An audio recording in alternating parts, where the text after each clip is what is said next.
Hi guys, this is Rain Rain. Ngayon magtutour tayo sa aking munting kubo. Pinapagawa ko na siya since nung July last year.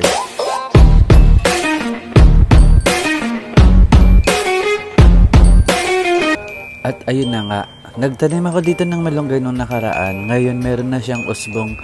Hindi ako makapagsalita ng maayos ngayon guys. At gawa ng kahit pa paano ay may improvement na siya. Nalagyan na siya ng mga konting mahalaman. Kahit wala pa talaga yung pinakabahay. Ngayon may hagdan na. Konting-konting mga patag-patag pa pwede na itong latagan ng mga semento sa mga susunod na araw. Naiabang na nga din yung magiging CR. Gusto ko yung CR na medyo maluwag. Ang sarap pala sa pakiramdam na yung pinagpapaguran mo ay may pinupuntahan, may pinatutunguhan.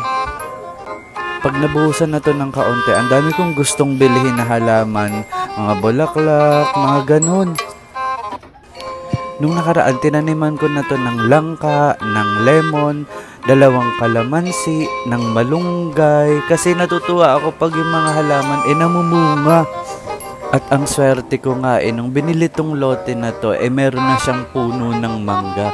Kaya next month pwede na siyang harvestin. Ayun lang, bye-bye.